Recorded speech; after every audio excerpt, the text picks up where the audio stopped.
All right, here's the Chicago pneumatic die grinder with a bar in it. And I'm going to see if there's any way I can hold this camera and start to make the hole into a slot. I don't know.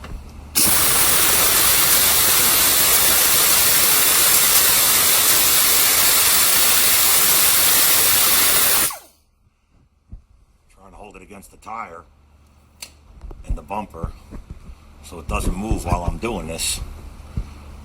Let's see again, try it again.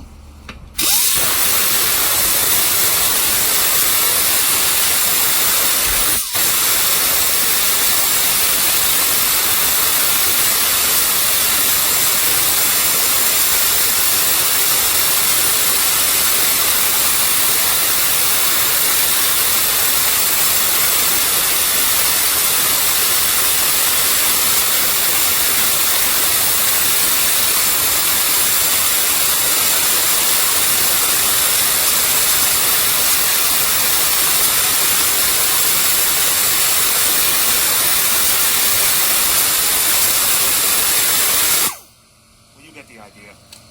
Now the compressor's running. I'm going to finish this up. All right.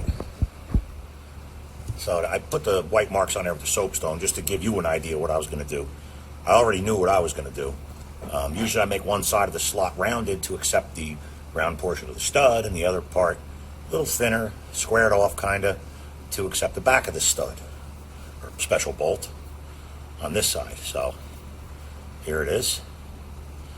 Now if you look on the end, you see there's a line that's in line, I guess we'll call it a finger, in line with the finger, so you know which way it's facing when it's installed. Sometimes you need to know simply because it won't catch, inside the frame. There's nothing to stop it from spinning all the way around. That's always fun. Usually I'm lucky enough to find a hole on the back side that I can jam a piece of round stock in, or a screwdriver. Sometimes I'll hold a piece of round stock with a vice grip and shove it in the hole. I usually refer to it as the pain hole, because once you start tightening the 3/4 nylock nut, it hammers against this, it hammers against the piece of flat stock, and it transfers to the vice grips, and you feel every bit of it. Anyway, so as I said, one side I rounded off and one I made square, and you see how it just fits in there. That's what we want. Now, if I drilled a 1-inch hole, this thing would be slopping all around, and I don't want that. I want it to be as small as possible so it holds its position. I don't want it to be able to slide down or walk. If the hole is bigger and you're clamping it, all you have is the clamping force of the bolt. You're not using the edge of the hole to keep it in position. So the smaller the hole, the better. So, when you read these Meyer instructions, they got weird sizes like 27/54ths or 27/64ths, or you know what? You just go with the size that's closest, and if it's just a hair bigger, that's fine. But don't go crazy making the hole much larger than it needs to be, because that just allows everything to move. Okay? Now, this is a very difficult part of the job here, is putting these special bolts in the holes with the spacers on them, and then trying to slip the bracket on there. Now that I'm laying under here, you can see the special bolt sticking out of the slot in the bottom of the frame. That was an existing hole. We just utilize it.